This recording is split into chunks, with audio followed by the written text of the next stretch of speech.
Is this a corner? Am I in the wrong room? Welcome, everybody. If everybody please stand for the pledge. And the Cub Scouts from Packet 28. I'll probably So go please come forward. right up there somewhere. I don't know what I'm doing. I'm just not used to having it. She's like, sign in. This is how she operates. Hayworth? No. Yeah.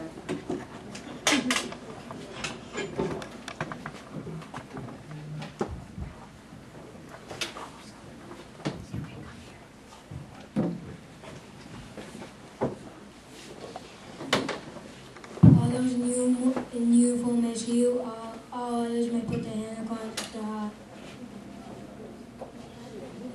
I pledge allegiance to the flag of the United States of America and to the republic for which it stands, one nation, under God, indivisible, with liberty and justice for all.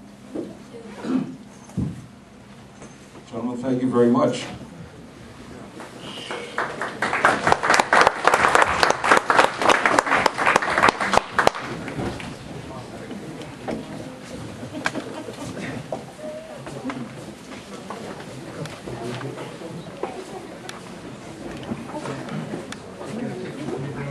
Again, I want to thank everybody for being here, and especially Congresswoman Hayworth, take the time to join us in this special town hall meeting.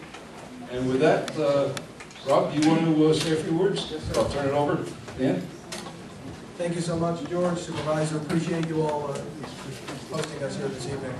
Folks, my name is Rob DiFrancesco. I'm the Congresswoman's District Director, and thank you. I see some folks are still filing in. I want to thank everyone for coming out tonight to this town hall meeting. As you came in the front door, you should have been given a question card. I hope everyone was given that to fill out. We will start answering questions as soon as the Congresswoman concludes her opening remarks. We'll answer those questions in the order in which hopefully they were received if they haven't got out of order. And I don't know how many of you asked questions, but we'll endeavor to answer as many as we can. We asked for civility this evening. I know there are a lot of contentious issues out there. We just ask that in the interest of, obviously, making sure we answer as many questions as possible and we don't have too many disruptions, that we can keep those disruptions to a minimum. I understand I'm asking for a lot, but hopefully we can work with each other and go for that civility this evening. Without anything further, I will introduce Congresswoman Hayworth for her opening remarks, and then conclusion on that, we'll start taking questions. Thank you. Thanks, Rob. And thank you all for being here tonight at the beginning of Thanksgiving week. It's a privilege to serve you in Congress, and I came home from last week's session on Friday night, and as you know, we've had a fair amount of news of all sorts since then, and I'm sure that everybody's going to have some questions and thoughts to share about the work that's going on in Washington and the work we're doing here in the district. Just very briefly, I want to ask a couple of very simple questions, but if you can tell me by a show of hands, how many folks tonight are particularly concerned or most concerned about the economy and jobs? About Medicare, Social Security, entitlements. Okay.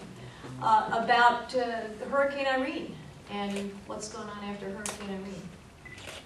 And there are lots of other things to think about together.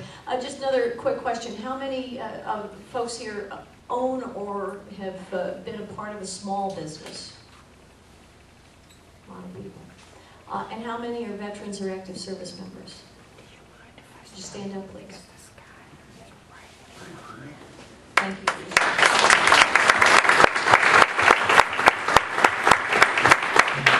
And I want to thank our our town supervisor, Mr. Green, and our board members for being with us tonight, our council members. So with that, just a couple of quick words, and then we'll launch right into your questions. The super committee, that's one more thing. Everybody heard about the super committee today? Yeah. People have been asking, as you can imagine, what I might think as your member of Congress about the super committee's failure to come up with a plan to prevent what will be $1.2 trillion worth of cuts from defense and from certain types of Medicare payments to providers.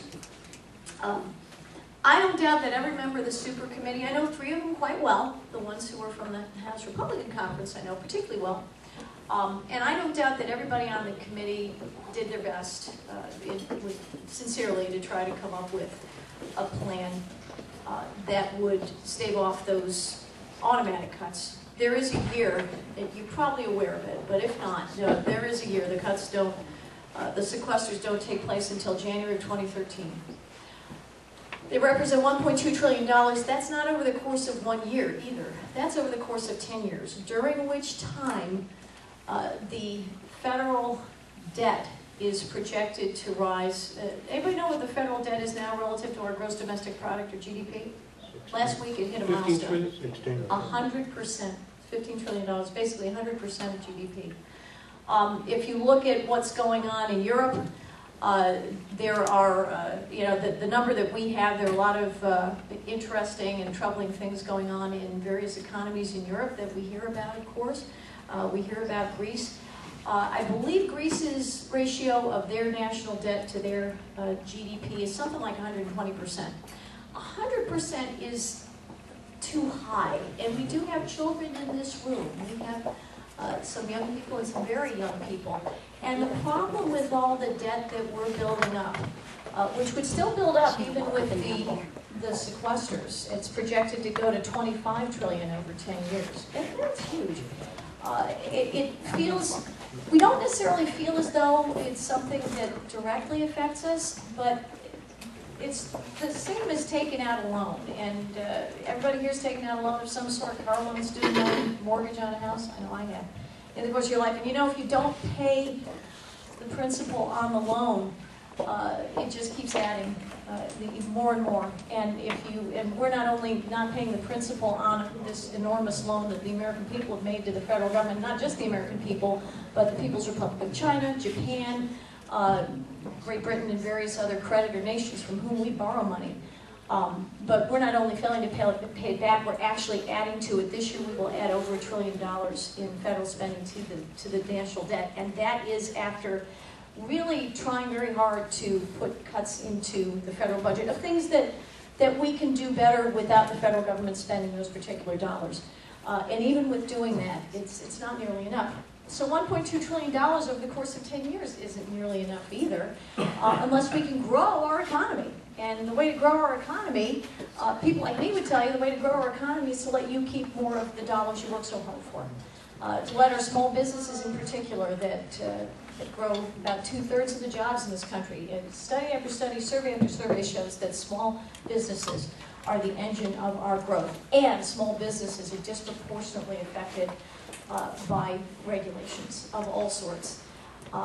It's much harder for them to manage the cost of those regulations. They're much more burdensome. So unless we lift some of those burdens, and unless we reassure our small businesses and our larger ones, but especially our small businesses, that it's going to be safe to invest and to grow and to hire people, 14 million Americans across the country who desperately need to work. And a lot of these folks becoming what we refer to as long-term unemployed, meaning for a couple of years or more. 10 million more Americans who are underemployed, who could be doing more and want to do more.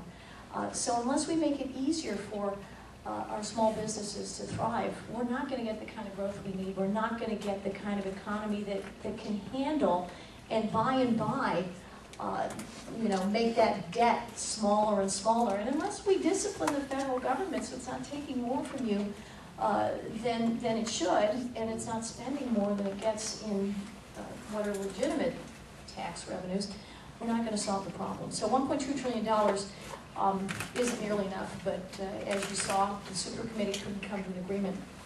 And there are probably a lot of reasons for it. We can talk about them by and by if you want to. But to me, we are still faced with the same challenge that we were when we started this whole process, and that is that we have a federal government that, in many cases with the best of intentions, has ended up taking on an awful lot of obligations that we can't possibly afford. So how do we work together to do it better? And that's why I'm here, to listen to you, to talk with you, to get your thoughts and answer your questions.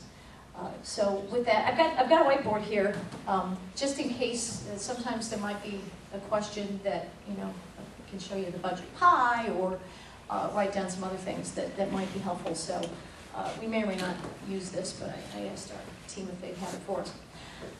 So with that little comment, I will open up the floor for questions. And Ron, it's you, the first question. Yes, what we're going to do is, like I said, we received these cards in random order. We're going to go through. There are a number of questions about the Minisink compressor station. I will call on the first question, and hopefully we can have a back and forth dialogue and satisfy most of the questions without having to go through everyone. If we prefer to go through everyone, we'll see how it works out for us. But the first question about the Minisink compressor station is from Rob Coppola. Talk a little louder. The first question about the Minisink compressor station is from Rob Coppola. Kevin in the back has another microphone. He's going to come over to the questioner. Please wait for him to come over. He'll hold the mic so everyone can hear and ask your question, and then we'll go on from there. So, Mr. Coppola, raise your hand. Yes, we met with you in the Minisink Town Hall a couple of weeks ago, and we just want to know your stance on these compressor stations, Minisink being one of them, but there's quite a few on the slate for New York State and Orange County in particular. And from the research that we've all been doing, it seems to be quite a bit of a health risk, environmental risk involved with these compressor stations. And the reward is nothing for the citizens of Orange County. No jobs, minimal, if any, migrant workers that come into the town, whatever town it may be, Minisink being the one that obviously I'm concerned about. We just want to know what your stance is on that, and what we could do or what you could do for us. Sure. I know it's a huge concern. I've heard a fair amount about it. I think I wasn't personally in the Minisink town hall a couple weeks ago, but our team was, so I just want to make sure I'm not saying something that's not accurate. But the law requires certain things. So what I'm doing as your representative is, in terms of Minisink specifically, which is in our district, and to serve you and to answer your concerns as best I possibly can. I'm corresponding with FERC, which is the Federal Energy Regulatory Commission, with the Department of Transportation, with the EPA, the Environmental Protection Agency, to make sure that on our end, what I can do is make sure that your concerns are addressed as thoroughly as possible, and depending on what happens, I know alternatives have been proposed, and you can probably tell me what the status is of those alternatives. I imagine you're probably getting correspondence. Are you one of the people who sent the alternative proposals for increasing the size of the pipeline or looping it, things like that? Okay, so you do know, I don't have to give you this. Yeah, we did meet with your aide. Probably was that me? Yeah, we did meet with your aide, and we are proposing what one of their alternate plans is, so it's not like we're making stuff up on our own, which is to either loop the line, which is parallel, or we just replace it, which they should have done in 2008. So that they don't have to compress. Right, and just, the whole line is 181 miles of 30-inch pipe. When it gets to our section, it's 24-inch. They had the approval, and all of a sudden, we think they did that because they saw what was happening in the area with other pipelines wanting to come, other compressor stations wanting to come in. They can't tell us directly now because they're in the environmental assessment process. Gotcha. So they can't give us any answers on that. Do you but that is what we're mean pushing. EPA and DOT are in the assessment process? The FERC is. Okay. get just for, so, but we do know that, I mean, people need natural gas, that's not the fight for most of us. Right. Obviously, they need, we don't get any. This is all for Ramapo, by the way, 40 miles away, it's not even for us. But why put it in the residential area is our main point. There's hundreds of families within the radius of that. I mean, what's the logic of that? Where they already have a sparsely populated area, further up 10 miles away, which they know they can put it there. They already had one there. Columbia did. So, what's going on? We know why, because there's other compressor stations coming in from Iroquois, Tonaway is putting a power plant, so they want to all connect there and make this all a hub, gas hub. But why is that fair to us? I mean, replace the line and sort of leave Minisink the way it is. Well, I understand why you're making the alternative proposal, and, I read it and thought, well, this is certainly something that a rational party would look at and say, well, what are the pros and cons? So you deserve an answer, and I don't have that answer, but you do deserve an answer as to what the pros and cons, as they present it, would be. And in the meantime, what I can do is make sure that they're following the letter of the law. And so, from our end, we're doing that job. Keep us posted on what you get back so that we can, figure out what the rationale is for, a given course of action. And we'll keep working together on this because I know it's a big concern. And, I appreciate what you're doing. So, it's not a done deal yet. We'll see what happens. Yes, ma'am. Did you? Oh, sorry. I know. I'm sorry. Well, That's my fault. There are like I said, there are a number of topics about Minisink, and if anyone else has a comment or question about Minisink, just raise your hand and wait for Kevin to come over. Hi, I'm just curious, have you filed a FERC comment yourself on behalf of Minisink? We have written to FERC to inquire as to what the status is. And what we a specific comment like pro or con, Right. no. Right now, inquiring, which is the first step. So we'll keep working on this. Did they give you a timeline?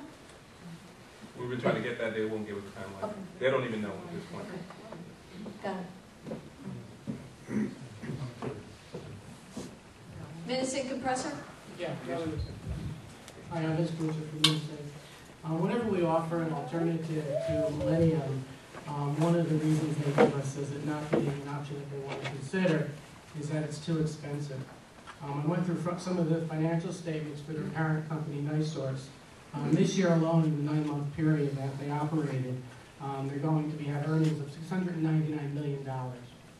Of the hundreds of families that are in this immediate area where this proposed compressor station may be built, there's going to be a significant amount of property depreciation. Many people who have children with health problems are concerned and are talking about leaving their homes, foreclosing on their homes. I don't understand how we can have a society where it's okay for homeowners to lose their entire life savings so that a multi-million-dollar company can make greater profits. How is that possible?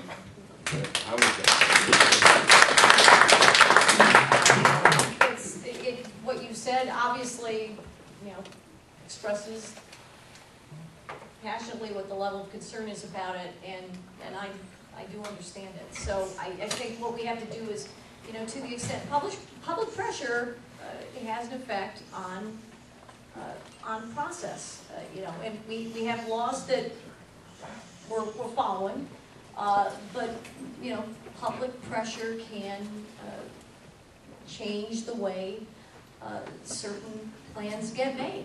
So, all those families are mobilizing. That's how you can try to change something. And on my end, what I'm trying to do is make sure that, as your representative, I'm asking the questions that I can ask to make sure that they're not violating the law or violating your rights under the law. And that's important.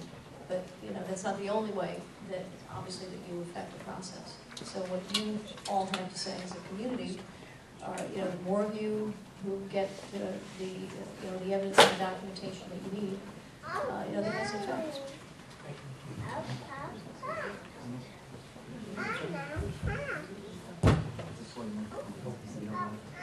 My name is John Allen from Minisink. It's a pleasure to meet you. I guess I kind of want to make a statement more than a question. A lot of things going through my mind with the compressor station. I live very close to it. I have 4 young children. I'm gravely concerned. There's 2 free schools a half mile away. Our school district is 3 miles away. That's one thing. 145 families surround the area. The first home is 600 feet away. A compressor station just blew up in Bradford, Pennsylvania. I think it was a week or so ago, and it wiped out 24 acres of land. If this had happened here, that family would not have chance. Another issue that I think you also should know about, organic farming by us is tremendous. If this thing goes in, there is a real likelihood that these families, one big family there, that is in lanes of going to lose their organic status. And that is really tremendously going to hurt business in that area. And one more thing I'm just going to add very quickly. Where we live, we have a lot of 9/11 first responders. Just a lot of cops and firemen. One right here, I'm sitting with Robert Polo, the first guy you spoke with, who is out on an injury, a lung injury, because of 9/11. We was told the air was safe. I was there myself. I was told the air was safe, and it sure wasn't. Right. You know, so that's something to look into. One of our firefighters, a widower, a firefighter that died, lives right next to where they're living this thing. And this is just unfair to her. She will lose everything. You know, so I wanted you to also hear those concerns. That you know, you don't have an answer, and you're doing everything you can. Right, we are, yeah, you bet. Where I'm coming from. I understand completely, and so that's why the more of your neighbors you mobilize, you know, the louder the voice you have is. And I'm assuming you're also in touch with the state DEC and the state government. Yeah, usually DEC is pretty good at putting brakes on things. No breaks. Yeah. So but we'll keep up on this. Okay. Yeah. Thank you for what you did for us. Were there any other questions or comments about the Minisink? Yes, ma'am.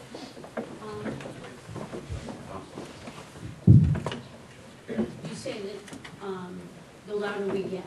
We're looking for you or someone in Congress to be on our side and support us and to be our voice. Otherwise, we're just annoying people. You know, that's how the response we get was just, we're overreacting. We need someone like you in your position to stand up for us and do something, not just like, you know, listen to the comments, make sure everything's doing everything by law. We need someone that's going to do something for us. Well, you know, what we might want to do is, again, you don't know what the timeline is? I mean, you have no idea what the timeline is? It could be it could be 1 month, it could be a month and a half, you know. Okay. But like before the end of the year? We think, they won't.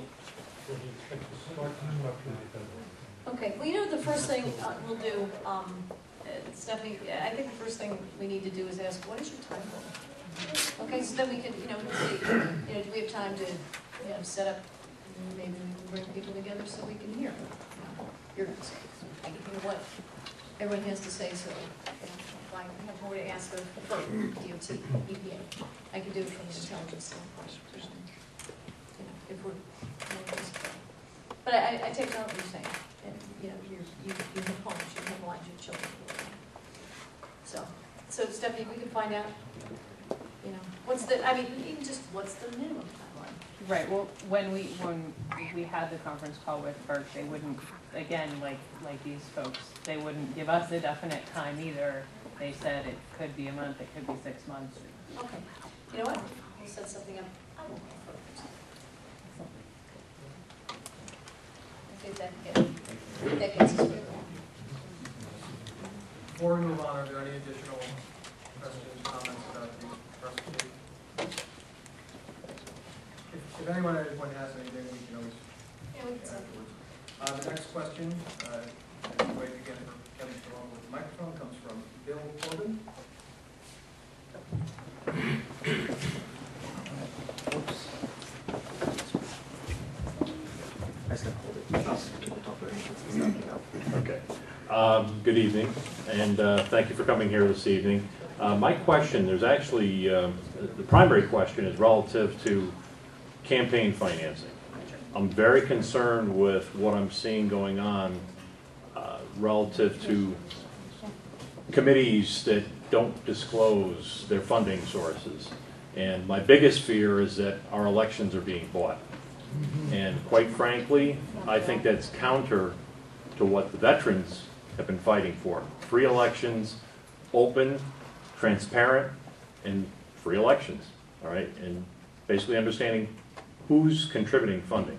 Would you sponsor or support legislation that would make it a legal requirement for full disclosure on these nonprofits, such as ATR, for example, to disclose their funding sources? Well, I agree that you have to be transparent, you have to be accountable, and you have to, I do disclose, everybody who gives to our campaign. I think, above $200, that's the federal law. Below $200, I don't think people's names have to be revealed, but, we follow that to the letter. So, every individual who contributes in any substantial way, and every organization, PACs, or advocacy organizations, whatever it may be. So I'm with you on that. It becomes very difficult to try to track some of these things. I'm absolutely for an honest discussion in the public arena of what each of us advocates for, and I do think that more than anything, members of the public have to have a very healthy skepticism about everything they read or hear. I don't think there's probably any way that we can completely circumvent the inpouring of resources by people on all sides of the spectrum to try to get voters to decide one way or another about a candidate or an issue. I think that's part of American life. We can regret it. There's tons and tons of money that gets spent on political campaigns. I'd like to see that money go to things like curing cancer or creating peace. So it's regrettable that so much of our natural resources that are precious go toward politics. But having said that, if they're freely given, then people need to have a voice, however that may be, and they do give to organizations that they believe in. And if you are a shareholder in a company, then you're going to want to know what that company advocates for, and there are ways in which you can determine those things. Or if you're in a union, or if you give to a nonprofit, you're going to want to know what they do. But I think what it boils down to ultimately is that every person who's going to vote, every American has to look at ads or articles, including articles in what would seem like legitimate news sources, and make sure that you're assessing them for what you know to be true, that you're comparing them from different sources. You may read the Journal News, it's our Gannett paper on our side of the river, in Westchester County, where I've lived for 23 years, or the Times Herald Record, or the New York Times, the Washington Post, Wall Street Journal. You'll get 5 different points of view. If you watch, a given network or cable station, you'll get more points of view. So it helps a lot if you get your news from a variety of sources. If you get your information from a variety of sources, be skeptical of anything that's an ad, and I mean anything. Even stuff I agree with. I still evaluate it for, or fundamentally agree with. I evaluate it for what I think would be truthful or honest or straightforward. And I think ultimately that's the best protection voters have. You can't be bought if you are a competent and intelligent and appropriately skeptical consumer of information. So I think honestly that's the best advice I can give. Yes or no? Well, I'm not planning on introducing a piece of legislation in that regard. Could I support a piece of legislation? It would depend on the terms, but the fundamentals remain the same. I don't think you're ever going to keep money out of the political process in the United States. So you have to know that you have to be very careful about how you consume information. That's all I'm saying.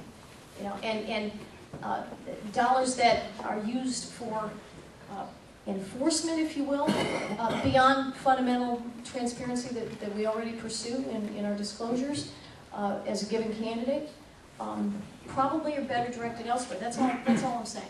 You know, and you as voters and you as consumers of information, you as voices have a far greater role in this than any regulator might. Our next question comes from Pete Riley, who's from Rockland County, and it's a question about recent environmental votes. If you just make a shot. No, I'm not a, I just want to preface my question by saying I'm not an environmentalist. You know, I do appreciate the environment, I like the hike and so on. Speak up, please. I'm not an environmentalist, and I just, but I went looking through your voting record on the jobs front, just to see what kind of jobs bills were being, you voted on.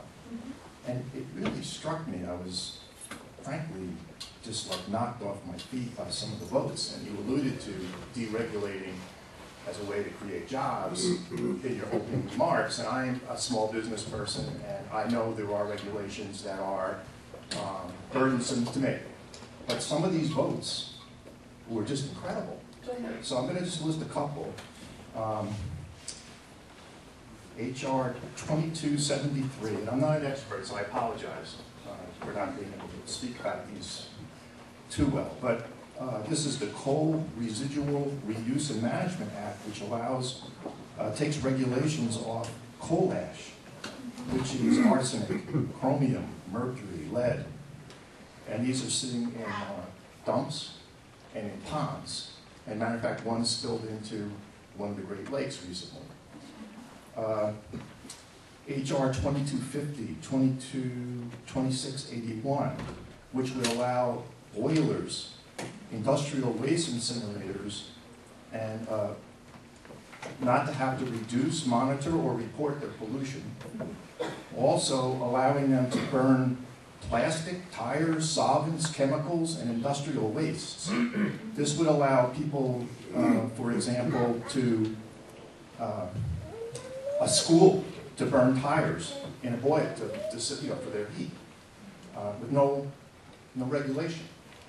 You voted against an amendment. When I was reading this, I couldn't believe it, that if that the person couldn't take action, the government couldn't take action if such emissions were increasing the risk of cancer. There was one here that said you voted against an amendment that someone put in that if emissions are causing respiratory, cardiovascular illness, and deaths, including case of heart attack, asthma, and bronchitis, they wouldn't take action. And you also voted against an amendment that said that there would be no protection of infants and children, that they wouldn't take action if that happened. HR 2681, and then there was one, I'll just skip to the end, 2401, which was blocking 2 clean air standards, mercury and toxic air standards, which limit mercury and toxic air pollution, and the cross-state air pollution rule, which curbs smog and soot pollution across state lines. And voted against a whole host of amendments that would have softened that in some way and made it more acceptable. I just, I don't see where those create any jobs. They're not the kinds of regulations that small businesses go out and unburden me to hire people. Those, and listening to what you said about Minisink, I wouldn't be too enthusiastic or, about what the record is here. Those are all dismantling the Clean Air Act and really endangering the health and welfare of us. Who's going to take care of it?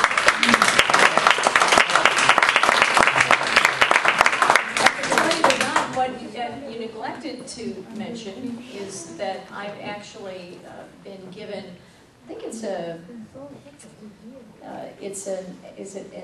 B minus rating by the Sierra Club, which isn't an A plus, but it's usually people on my side of the aisle give it an F. It's an A minus. For there, was it an A minus? A- from the Sierra Club for my votes on the environment. What you neglected to mention, sir, was that I actually voted no to the major act called the Train Act, which would have prevented the EPA from instituting very stringent measures that a lot of people, arguably, and not without justification, say will go beyond potentially the balance that we want to strike. And what we're talking about is a balance here. The balance we want to strike between reasonable environmental concerns and the cost of doing business and living in the United States. And what we don't want to do is drive key elements of our economy to other countries where they are far less competent stewards of the environment than we are. I grew up in the industrial Midwest. And so I would not seek in any way to, and I grew up before the Clean Air and Clean Water Acts. I was a young child in Northwest Indiana where we had refineries, steel mills. I worked in a steel mill to help put myself through college. My dad worked for a steel company his entire career. So I appreciate what the Clean Air and Clean Water Acts have done. I've done nothing to disable the Clean Air and Clean Water Acts. In fact, I have voted to promote and protect the Clean Air and Clean Water Acts. What I have voted against on occasions is regulatory schedules that do not, that go beyond the appropriate balance. Nobody is saying that we don't regulate those industrial boiler and cement plants for their emissions. But there are certain ways in which you can set standards that create, that don't necessarily contribute to health, but do create a lot of burdens on small concerns like local hospitals, like cement companies. The cement rules, the new ones that the EPA was promulgating, that go beyond the Clean Air Act, or beyond the Clean Air Act, were going to mean that we were going to drive something like 20% of our cement plants across the country out of business. We can't afford to do that right now. And where we go to get cement in that case is from places overseas that, again, regard the environment with far less reverence than we do. So all I am endeavoring to do is make sure that we strike a balance, that the EPA is doing appropriate, smart, and sensible things to protect our environment. And again, with Midwestern coal-burning power plants, I voted to put as stringent a requirement as you can on them, because those pollutants do settle over our Hudson Valley. Although I understood the rationale for trying to restrain the EPA, but the EPA has gone far beyond the Clean Air and Clean Water Acts, and that is our challenge. How do we make sure that we're being responsible in terms of our own environment, and also making sure that we're not making Americans less able to afford to go to work, to purchase the goods and services they need, to turn the lights on in their house, to do the things that they need to do every day to survive. This is an economy that won't tolerate a whole lot more cost of living. In fact, we should be trying to reduce people's cost of living if we possibly can. So I have, and I urge you all to check into my record on environmental votes, because I have voted time and again to protect our water and our air here in the Hudson Valley. I've voted for highlands conservation. I have supported land conservation easements. I have supported the Clean Air Act, even Clean Water Act, even when it was challenged in certain pieces of legislation. So I really, and I voted in the minority in my own House conference about it, which I'm happy to do, because I do care about the environment. I'm just trying to make sure that we have a balance. That's all. Just make sure we have a balance. And the EPA under Lisa Jackson has gone beyond. It's sort of one of our local towns. Have anybody heard of MS4? MS4 regulations? That may only apply on the eastern side of the Hudson. But MS4 regulations, one of the problems is, you hear about, let's say, phosphates. You see a certain type of chemical in water. There are natural levels of certain types of chemicals in our groundwater, including arsenic. Not that I want to see arsenic in our groundwater, but it's a natural occurring substance. Same with phosphates. There's a certain natural level there are now stormwater drainage requirements on our towns, particularly on the eastern side of the river, that have to do with the watershed into New York City, that set an almost impossible standard for local homeowners and highway departments to live with. It's very costly. It's starting to be implemented, and it's beyond the point of where it's rational to do these things. You don't need to water your lawn with Perrier water. You need to water your lawn with a sensible municipal water supply, and that's part of the problem. So we want to balance environmental protections with the cost of living, with the cost of doing business in the United States. That's all. Just one follow-up. So you're saying that these votes that I just saw and I read, and there's hundreds and hundreds of letters in opposition from all kinds of groups, from the League of Women Voters to all kinds of environmental groups, which I don't really know, that all these hundreds of people in opposition who are telling us that there are people's lives and health, you're saying that it did not impact people's lives and health, these environmental votes? The amendments that you're referring to talk about trying to measure things that are almost impossible to relate directly to the issue at hand in the piece of legislation. That's the problem. Nobody wants to see anybody get cancer. Nobody wants to see anybody get asthma. That's not the issue. It's a matter of how do we rationally link two things, and the way the particular specifics of those laws that you're talking about, those amendments wouldn't be able to apply them in any reasonable way, and that's the problem. So we've got to balance what's reasonable and what's rational with what makes sense for the environment. That's all. That's all. Who looks out for us? In other words, I'm not going to let Morant or Entergy or some coal burning company, they're not interested in my health. It's you that are looking, that represent us. But they should be interested in your health. Ask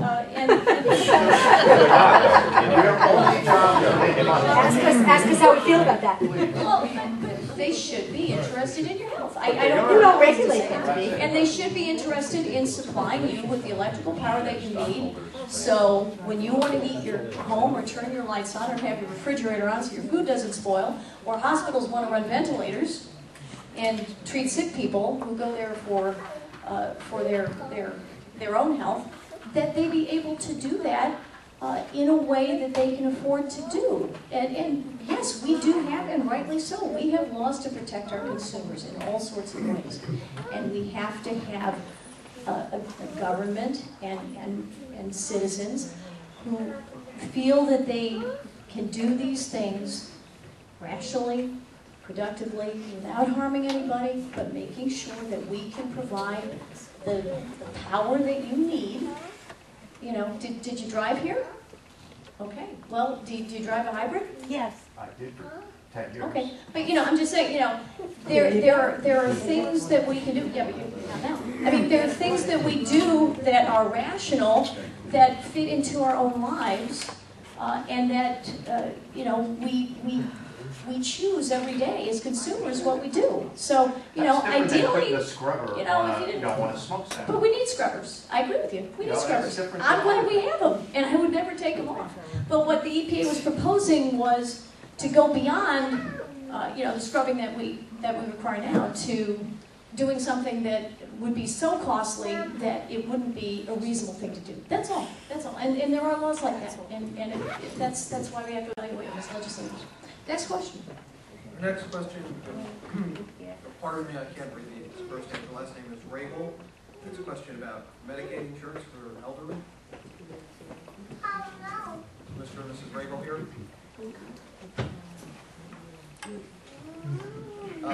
Next series of questions have to do with the response to Hurricane Irene. We do actually have some individuals here from FEMA, and I would ask if they could come forward. Great. If those folks could come up here and help answer some of those questions, would be appreciated.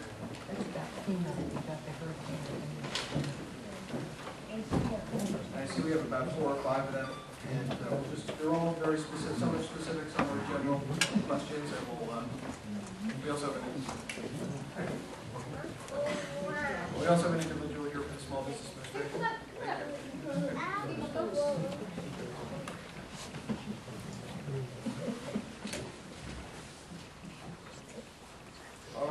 question comes from Mr. Frank Vendetti.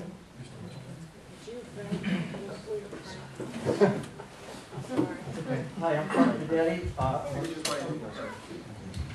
I'm Frank Bedetti, a resident of New Windsor here, and our town took a hit from Irene. I'm sure that our supervisor has already spoken to you about this.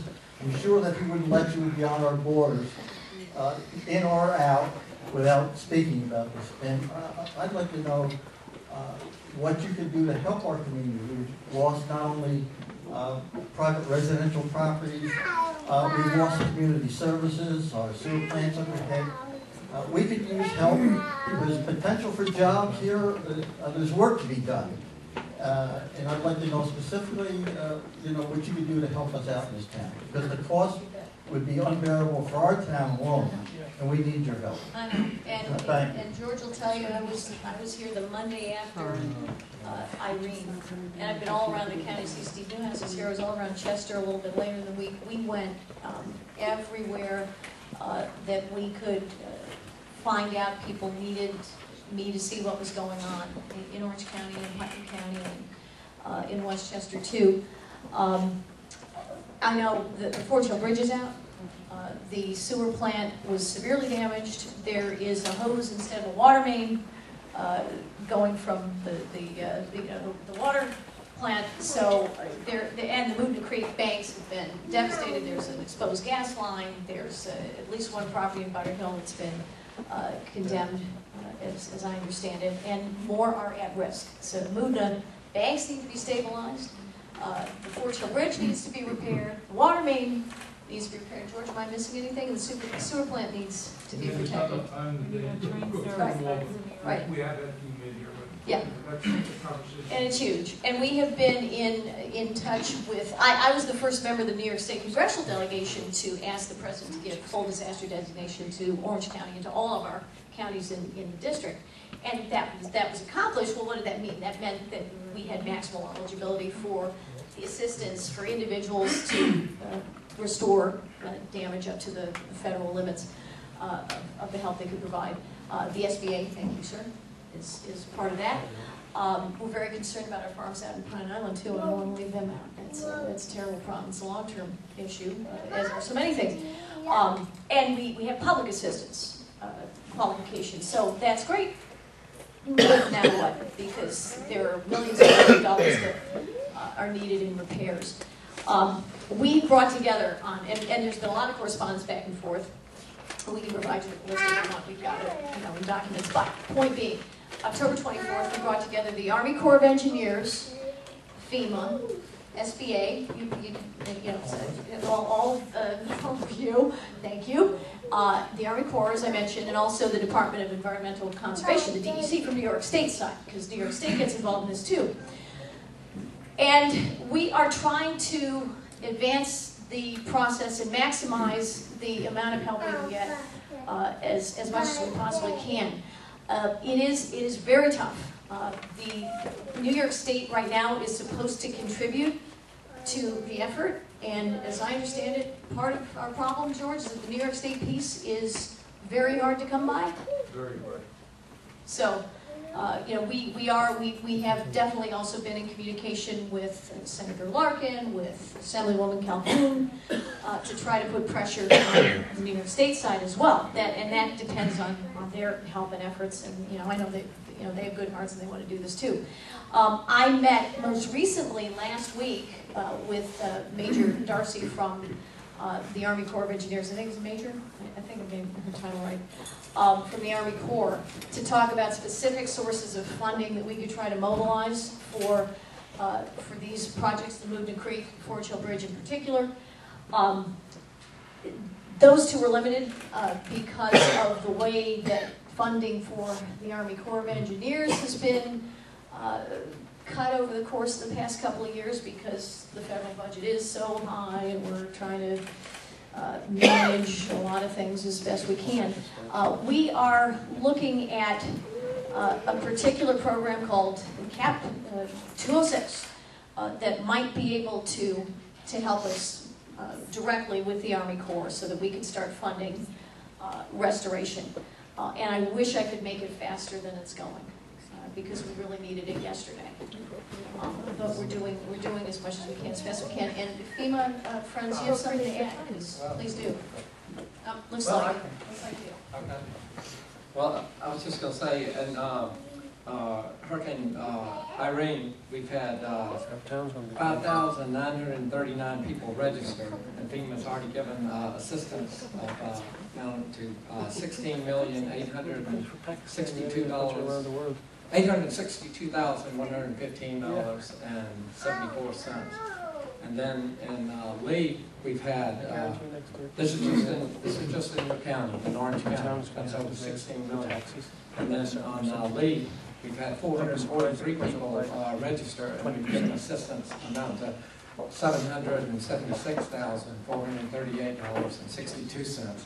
So we put a lot of money out there for home repair, personal property losses that people have had, and we're continuing to process applications as they come in. But the deadline is December the 15th, and it amazes me when I go to meetings how many people haven't registered. So please, if you know somebody that had damages, be sure that they registered with FEMA. And there are two ways to do that. You can do that online at disasterassistance.gov, or you can go to 800. You dial 800-621-3362 and register. But please be sure and make sure that all your friends, neighbors have registered, because the deadline was extended, but the new deadline is December the 15th. Is there anybody in the room here? I'm the public information officer. My job is to get the word out through the media. I'm Gil Nyer. I'm the public information officer. My job is to get the word out through the media. Are there any people in this room here tonight who have had any damage whatsoever from Irene or Lee who have not registered with FEMA? If you have not registered with FEMA and you're a homeowner or renter in this county, raise your hand, because we'll get you registered tonight by getting you on the phone. If you are all registered and you have received a FEMA letter or any other response, you need to keep on going with FEMA. Answer the questions. Call that number.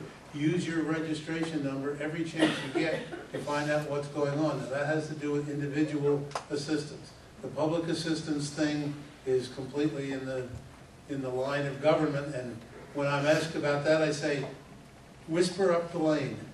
Start at the local level and go up, up, up, town, county, state, and go on and make noise. That's all you can do. We voted for full funding for FEMA in all the most recent. We have another question regarding FEMA from Joy Nolan. Just wait for Kevin. I'll be right there.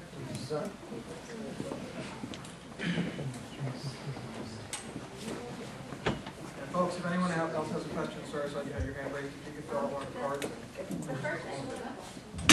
The first thing I want to say is I want to thank FEMA and the Red Cross. They're not here, but they were there for us really quickly. The Red Cross was there for us. Windsor Creek went right through my home, and it's almost condemned at this point because it's going to take $85,000 to fix. And I'm going through Allstate, and I'm going to tell you something. I'm leaving Allstate because they're trying to get away with paying us $15,000 to fix an $85,000 job. And, my husband and I worked for 7 years for this home, and to see it just be washed away in a matter of seconds and take my children and rent another house is very hard. But I just want to say thank you, and we're trying so hard to find every avenue to someone to help us fix our home, but I don't know what to do because I'm thinking, should we just walk away? And we're so close to walking away, and I don't know what to do. And we heard about hazard mitigation assistance. I talked to Dominic Green, and they're just saying, come here tonight and ask me questions about that. Is there anything that we can do to help save our homes? I'm Burl Kelton. I'm the Public Information Officer for SBA, the disaster assistance side. We're a partner with FEMA in terms of long-term recovery with low-cost, long-term federal loans.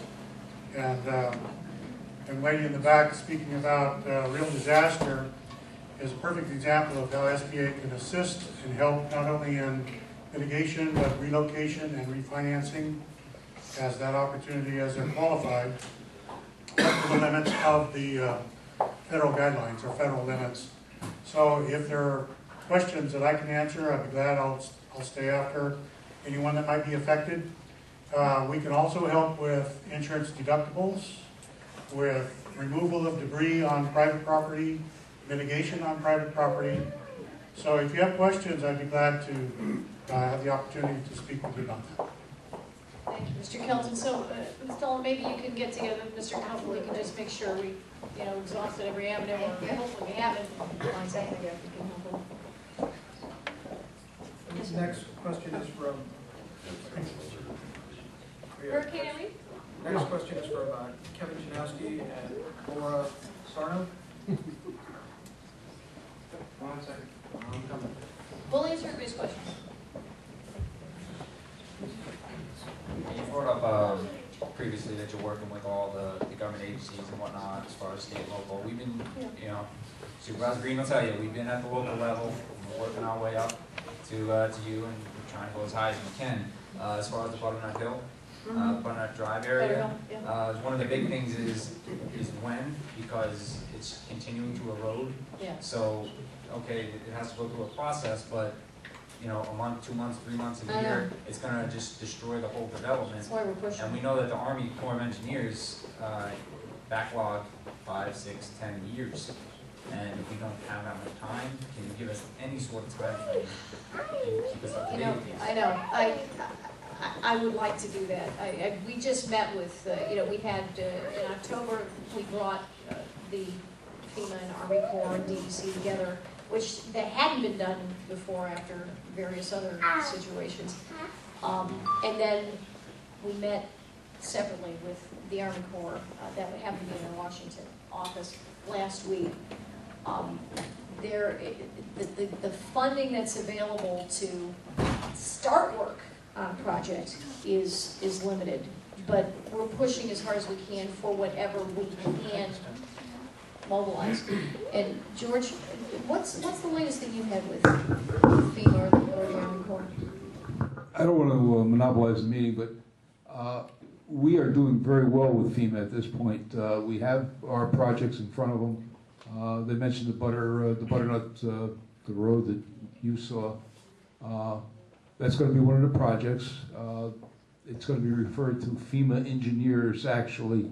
Our proposal is to build a retaining wall.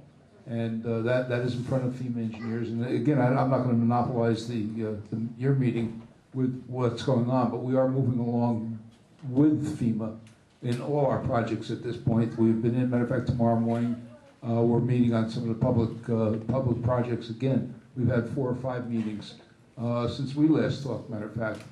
And since the last... with our October 24th. Yeah, and I was going to ask you to interrupt just for a second. I do want everybody to know that you have been the one federal official that has put together these meetings for us, and we sincerely appreciate it.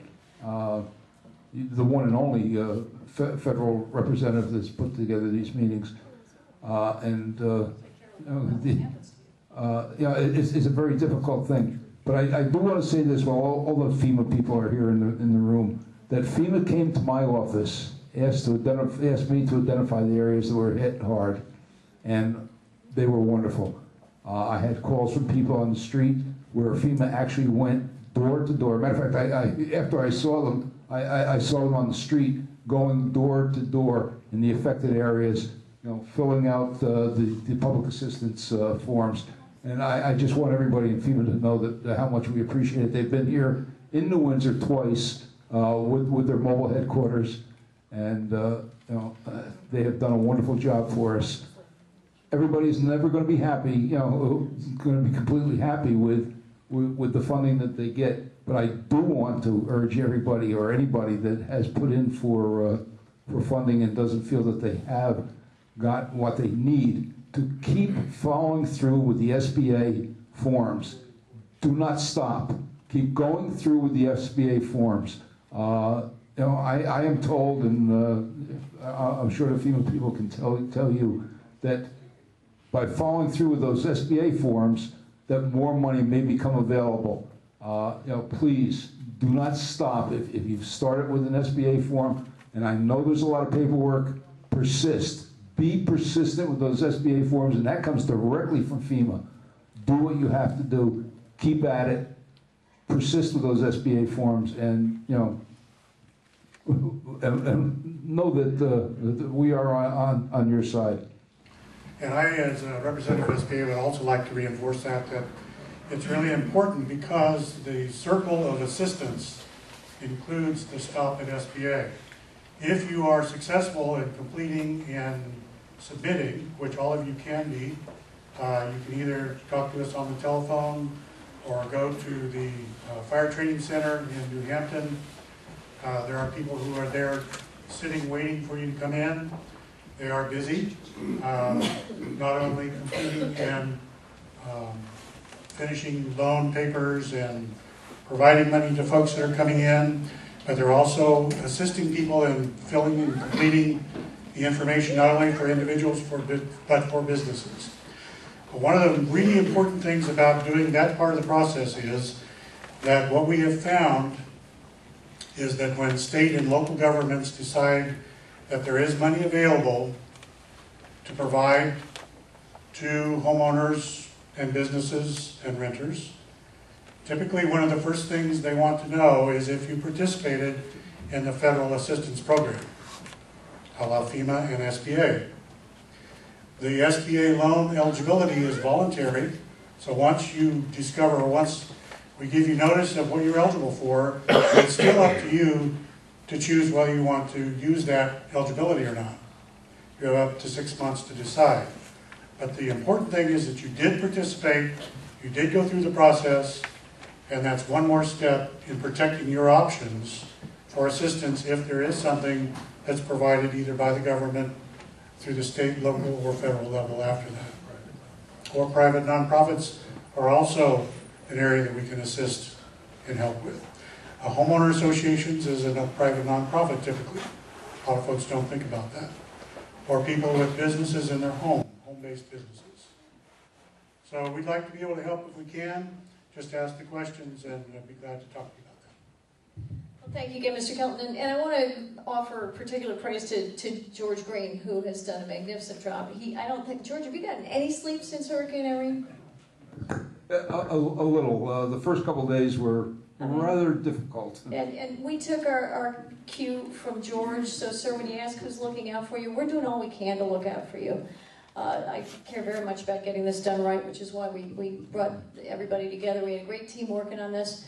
And we will continue to be as dogged about this as we can. You know, I am here to help you. So we have another couple of questions about Irene. We have another question from Dan or John Lubarski. No, it's okay. So again, yes, George has been, working relentlessly with us and trying to do this, and we've been beating him up month after month after month, and the same questions come up. Are we going to be standing here 10, 12, 14 months from now with no answers? The first 3 meetings we went to, George said, I've heard zilch, nothing, nada from FEMA. You come to the table, and boy, there's a whole bunch of FEMA people here, which is a great sign. I appreciate it. And we all appreciate that you're helping the individuals, but as a community, again, zilch, nada, nothing. And that's all we've been hearing. When you say whisper up the lane, when you whisper in a crowd, everybody goes, shh. But if you yell, people hear you. Okay? We've been asking and asking and asking. We've been beating up the council people. They've told us time and time again, write a letter and write a letter, write a letter. Okay. Kevin and his wife have written 8 to 10 letters, sent 8 to 10 emails. They get no responses.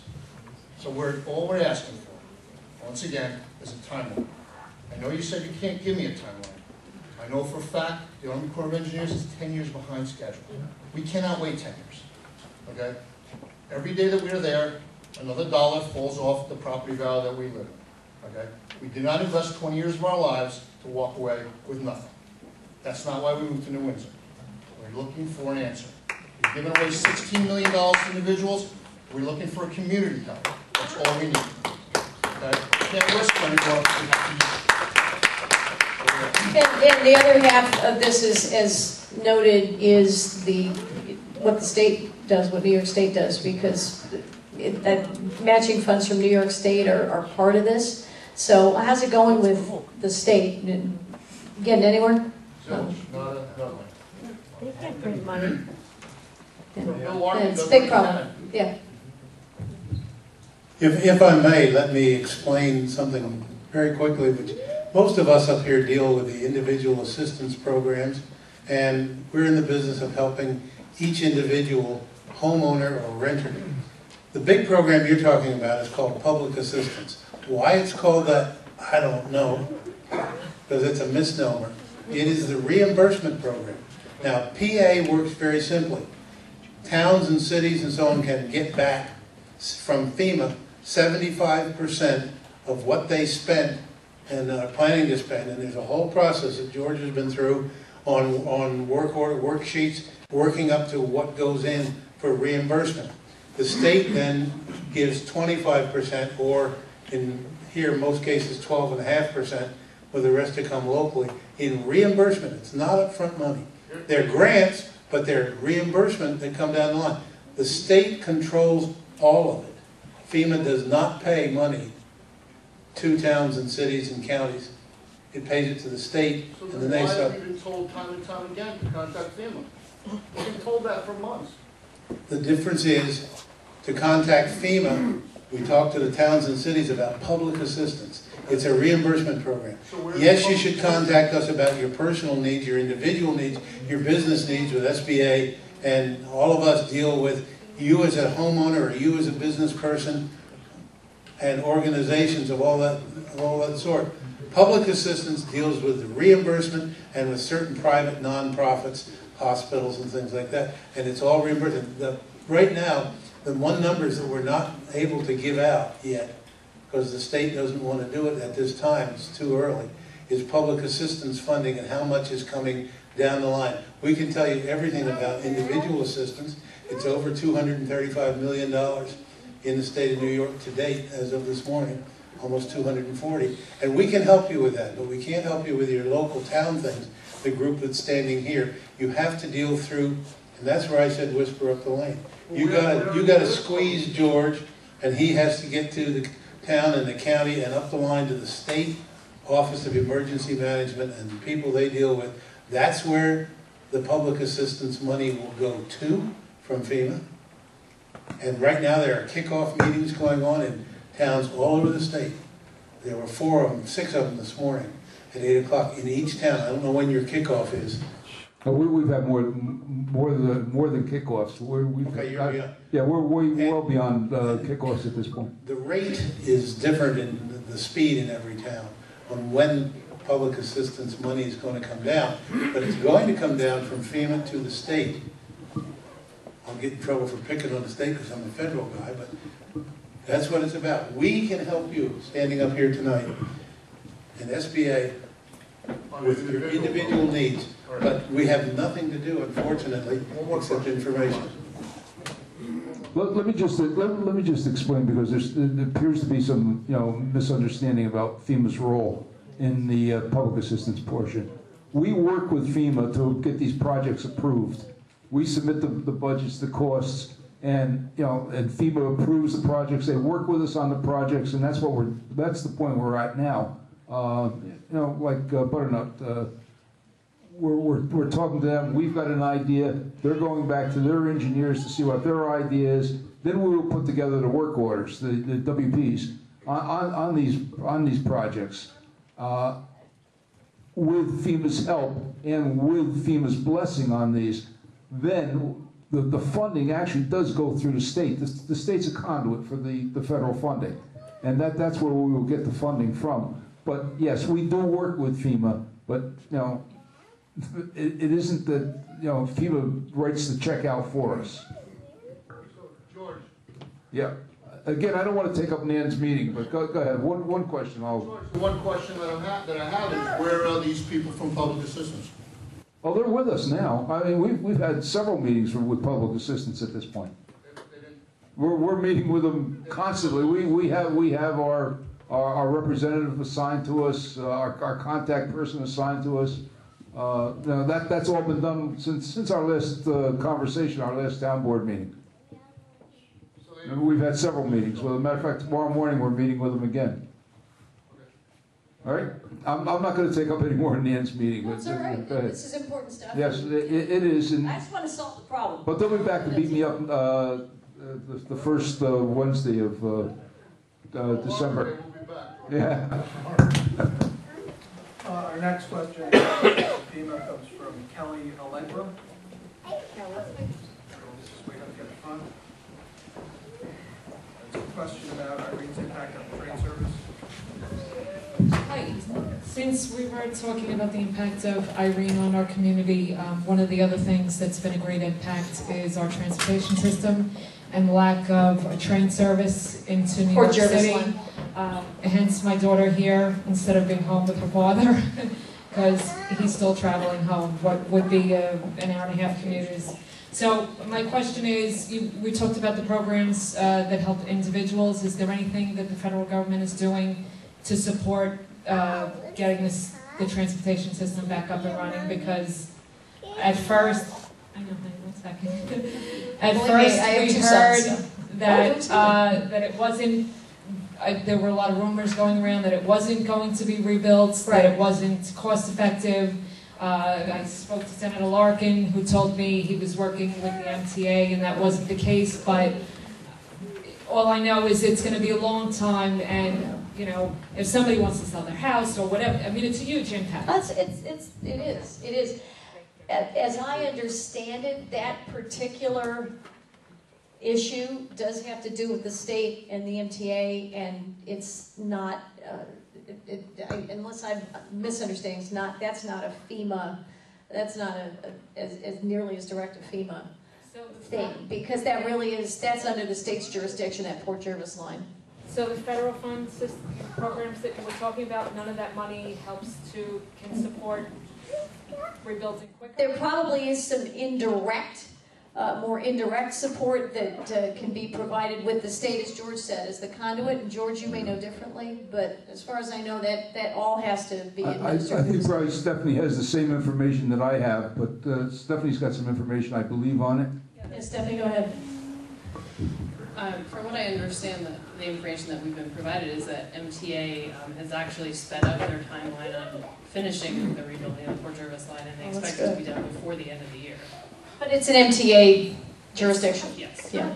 Completely. I had MTA on another matter last Thursday, and my information is that the Port Jervis line will be back in service within a couple weeks. That's a relief. Okay. Yep. That's good news. Next question. Yes, our next question comes from Michael Sussman, and it's about FEMA response. Good evening, Congresswoman. Thanks for being here. You can just wait for I can speak. I think everybody could hear. I hear you speaking about assistance, and there are people in this room who need assistance. But the reality, as you mentioned when you spoke about briefly Pine Island, is there are deep structural issues with our infrastructure, which tell me, and anybody who knows this county, that these issues can recur and will recur with any major storm. Government has failed by under-investing, not over-investing in our people. I listened carefully to your ideology, very carefully. I listened to your comments immediately after the storm.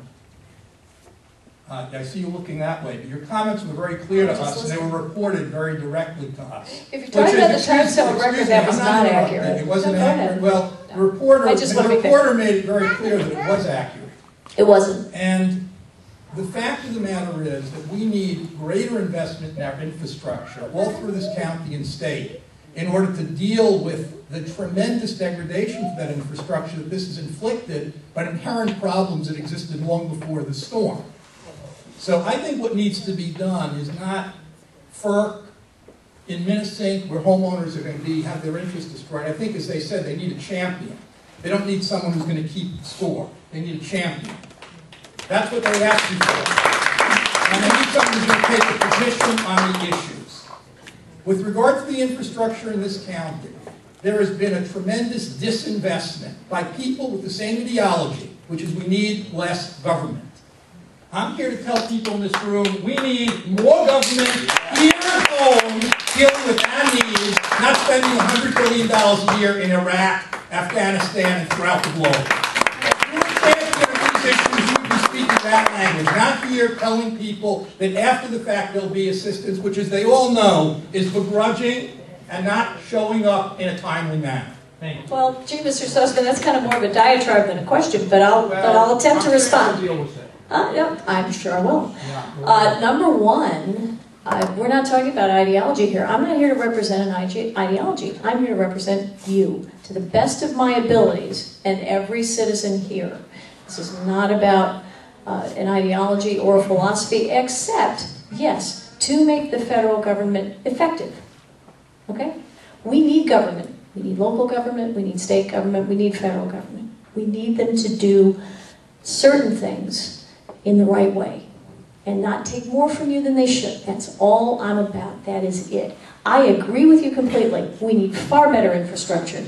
We need to invest in infrastructure. That's why I'm on the Hurricane Irene Coalition, by the way, with mostly Democratic colleagues from the Northeast. Peter Welch, who is my good friend, and I work across the aisle. I'm a co-founder of the Common Ground Caucus to work with Democrats and Republicans, which tells you something about ideology. But Peter Welch invited me to co-chair that coalition. I have written, we have a whole list, and we can provide it to you, letter after letter to support the funding that we need to provide repairs appropriately. But obviously it does go beyond that. You're absolutely right. And it's at state and local and federal levels. And each of them has a role to play in our infrastructure. There's no question about it. I'm an advocate for infrastructure.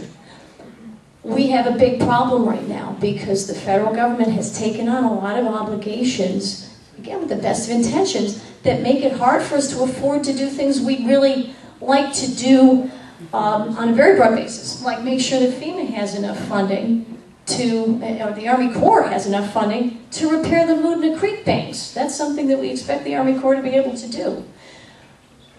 Your conference supported diminishing that funding. Let's be real. Mr. Sussman. You know, you can't come here and think we're Mr. all Sussman, ignorant. you have to let me finish. I'll let you finish, but please stick to the facts. I am the facts sticking. on your conference. Mr. Sussman. FEMA. Mr. Sussman, one time I will tell you. Yeah, Mr. Green. Miss I know that you don't Hayward either, has, sir. Miss Hayward has the floor. Yeah. You are out of order. Sit down. Please speak to the facts, ma'am. We didn't, well, I'll You speak to... defunded No, we FEMA by didn't. 2/3. We did not defund FEMA. We fully funded FEMA. In fact, we provided an extra $1 billion over and above After the the 2012 fact. funding. No, that is not true. Mr. Sussman, you are ignorant of the facts, and I regret that, and you're misrepresenting them. But I will present them properly for you. No, I'm not. We did not defund FEMA, and anybody who would like to check into the record can tell you exactly that. We did not defund FEMA. We fully funded FEMA.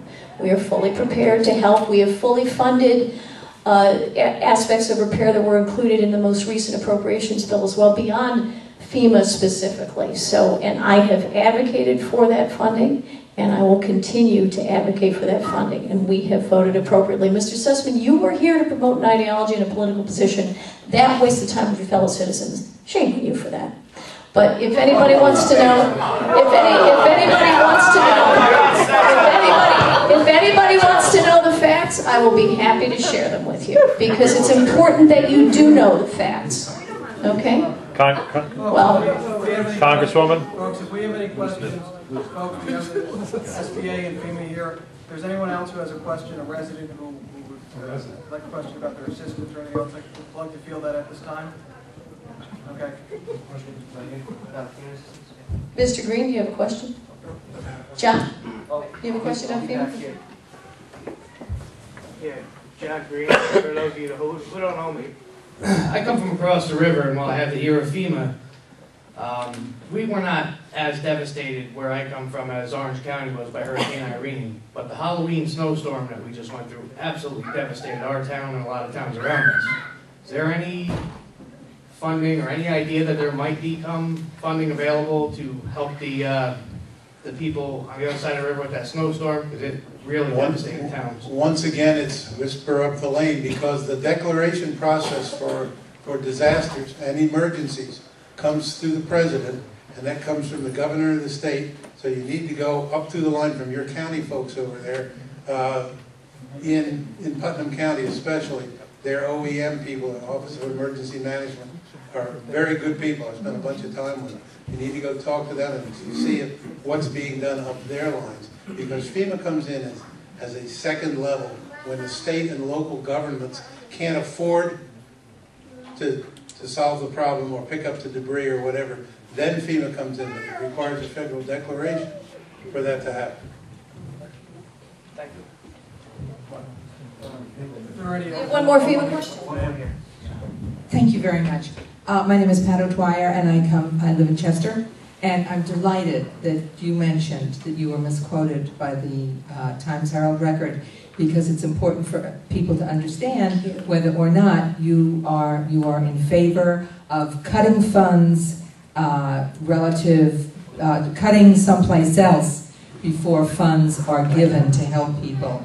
And there were 3 bills that didn't go through, and I just wish you'd clarify that, because I think people who need the money need to know the answer as to your position on that. Absolutely. Do you favor cutting first and then No. using that money? No.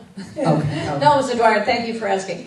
No, I was, in fact, they couldn't provide a quote that said I would ask that FEMA funds be withheld in order to fund disasters. I didn't say that, Mr. Sussman. That's why I wasn't voted that way. I favor the funding first. The funding's always the priority. People who need that help are going to get that help. So, no, we're not withholding funds. I think that's all the questions we have for FEMA. And thanks for asking that question, sir. Yes, thanks, FEMA. Thank you, SBA. Thank you. Glad you're here.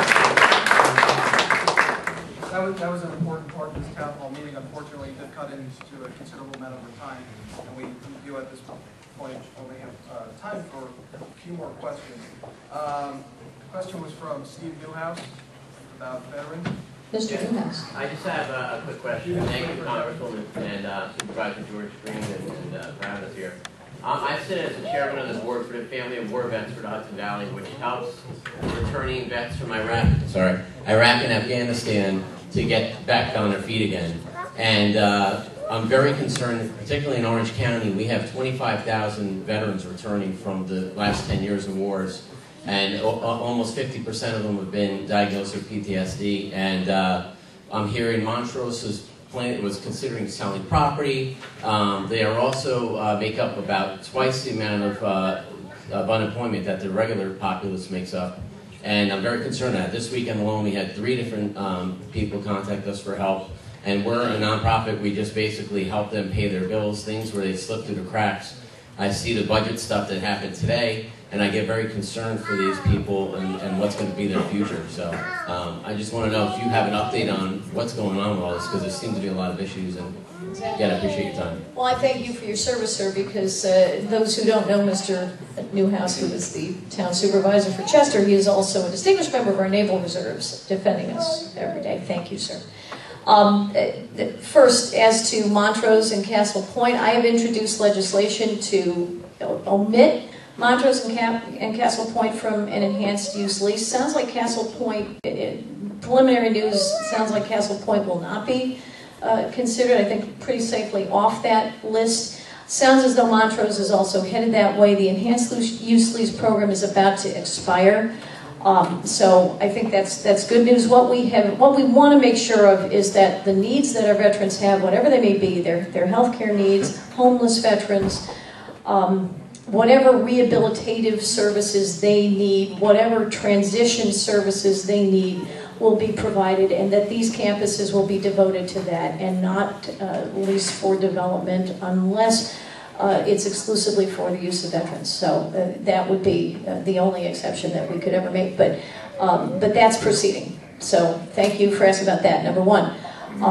Number two, in terms of veterans' jobs, we have passed several measures through the House of Representatives very recently to try to make sure that veterans get the boost that they need in honor of their service, to make sure, number one, that they have the educational benefits that they've earned, to make sure that they get help in transition, to make sure that they have certain preferences for employment.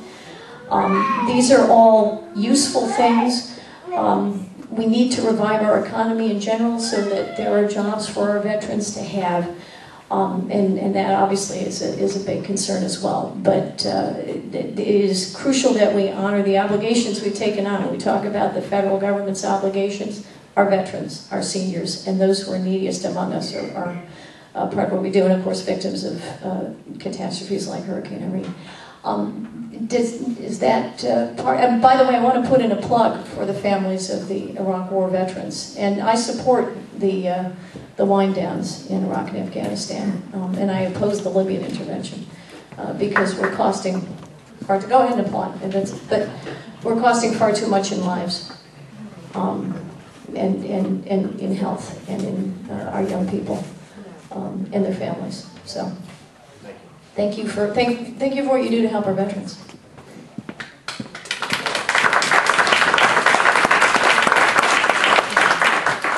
Our next question is from Larry Reed about Reese. I'm sorry, sir. Well, I don't know. Do I need the microphone? Can you hear me? Someone else had a chance. Larry Reese is the name, resident of New Windsor, probably 45 years or so. Up till now, we've been talking about front page items. I wanted to say something about probably something on page 6 or 7, maybe. We need a library in New Windsor. We have the perfect venue for it in our Morosco Center back here. It already has heat, has telephone, has electric. We probably have excess computers here in the town that could be used as a starter. Printers perhaps, maybe even a copy machine. As far as I can see, the only outlay for payroll would be possibly one professional librarian. We'd have volunteers up until that point. Now this has been brought up before several times in the past. And the last time I remember was during George Meyer's administration. Before that, during John Petro's administration. And the folks on the board here all know me because I was part of the town operations for 27 years myself. At best, or at worst I should say, the library, if we were to get it, could be handled through the general fund or as a separate district. If it were handled either way, it would add perhaps 10 cents per thousand of assessed valuation, which would amount to probably $10 or $12 more a year. I think that's even a stretch. I don't think it would cost that much. And that's not per thousand. I'm saying $10 or $12 more a year in taxes. I don't know why we don't have one. Smaller communities than we do have them, neighbor communities. It could be handled either as a standalone unit here in New Windsor or as part of a satellite from the Newburgh Library, which is a magnificent facility. But now that I'm closer to 80 than I am 70, I don't want to go to Newburgh. You look like a kid. I was very young when I was born. Clearly. I don't want to go to Newburgh Library, and I find I read a lot now. Where do we start? It's been started before. I love books. I wish I could personally help with that, sir. That's probably a question I have to leave to Mr. Green. That really is pretty much a local issue, I would say, sir. Okay, yeah. I'm all for it. I'm all for libraries. I could probably give a few books to them. The library has Miss Federal. Yeah. I'm sorry. Yes, sir.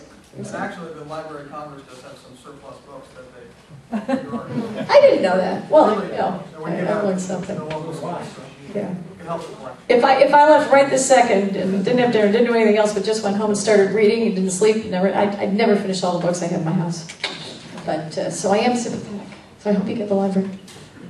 Our last question, we have run out of time and we apologize. And those questions, these aren't all of them. There are a few questions left that haven't been asked. You can ask afterwards, or we can also get your stick around. Get your questions in writing or call the office. Last question comes from John Green, and it's a question about the super committee. John, you get 2 questions tonight. Wow.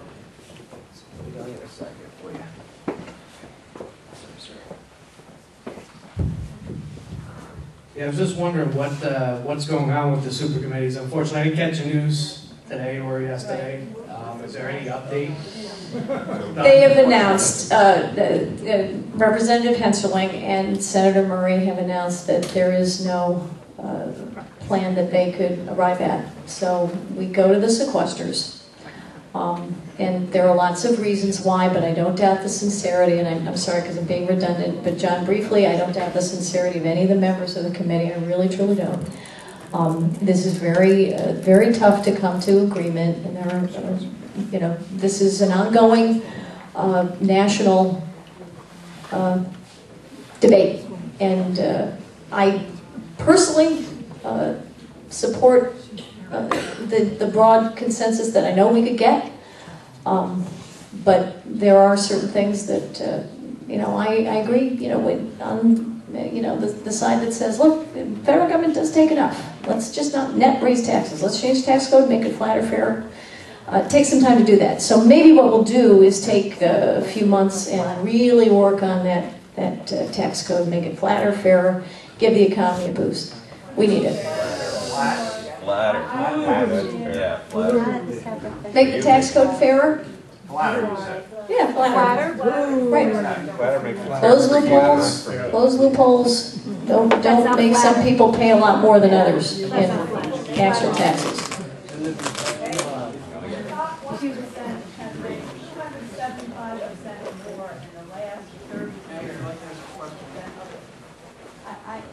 I met you in September, and I'm sorry, I didn't think about it until I came on Deborah Mulqueen. The local governments, state governments are asking unions to give back money as far as paying for health care, yet the Congress gets free health care. Yes. Wait, let me finish. And I understand you work very hard, but if you're asking me and a lot of local people who don't have health care to pay more, I just have a statement that I think Congress, all members of Congress should add something to health care. That's all. And I agree with you. I don't take a federal health care plan. I do pay for my own through I wasn't picking on you. my old job. Yeah. So I do that because I don't want it taxpayer expense. Federal employees do have to pay premiums on their health care plan. So they're not free of charge. But the point remains that we have a lot of ways that we could make it easier for people to afford their health care and to afford good insurance that they can carry with them wherever they go, whatever work they're doing. And we have a lot of opportunities there, no question. We're officially out of time. Mr. Green, Thank you, Mr. Green. Thank you, Nan. I sincerely appreciate you being here. I want to thank everybody for being here, for being so polite. Before you go. Gil? I've just had several questions out in the lobby, and it occurs to me that something may not be clear. When we talk about SBA, as the Small Business Administration, being the people who are providing these areas of funding and loans, and they have more kinds of funding, grants, and things that I can shake a stick at. I was amazed to learn all about it. Under the Stafford Act, which set up FEMA, the SBA is tasked by the government as the sole source of low-cost loans in disaster situations for individuals. Just because they're called Small Business Administration doesn't mean they only deal with businesses. They are the source of government loans, low-cost loans for individuals. So when you think of yourself in... They're experts at loaning. Right. That's how that came about. That's right. And just because you don't think that you have a business, don't be confused by that. Please register with the SBA. What's the average interest rate of a small business for the individual? I think it's time for me to take it. I think so. The Small Business Administration offers low-interest, long-term federal loans at 2.5% for individuals, renters, for up to $200,000 for homeowners of uncompensated damage, $40,000 for personal property, including personal vehicles, and $2 million for uncompensated damage for businesses. My SBA counterpart said that we have grants. We do not have grants. We do not have grants. That's FEMA. SBA has loans. But we do loan in a lot of different ways depending on your individual situation. So the most important thing, first of all, is to register with FEMA and then complete and return your SBA loan application. That does not obligate you for any kind of loan.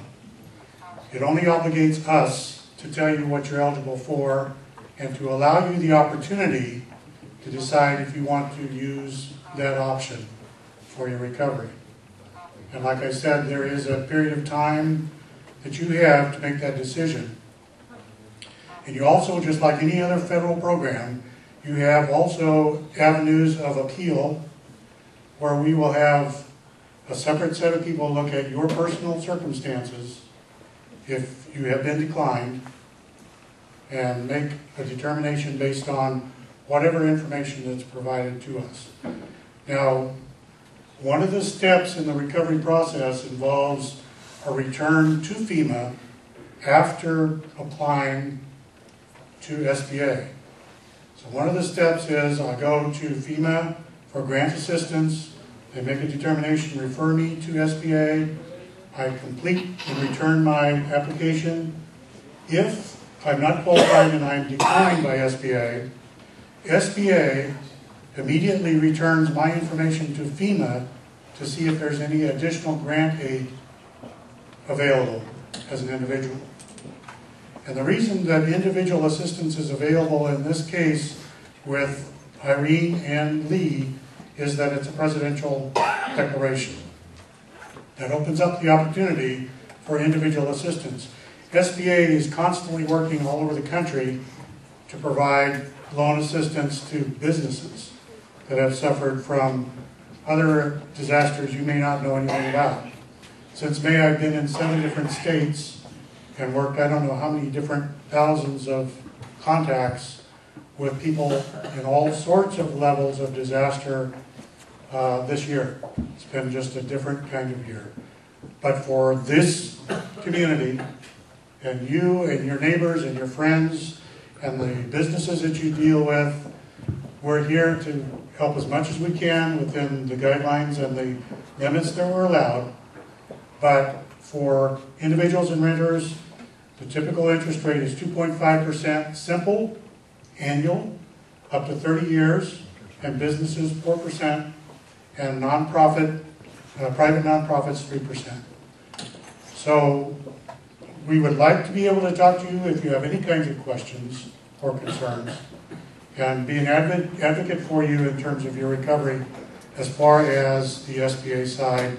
Small Business Administration is a very large agency, but as you can see tonight, we have a personal face, and our folks are out there in your area willing to sit down with you and take whatever time it takes to help you in whatever way that we can within our guidelines. And there are a lot of complex ways that we can help, so take advantage of that.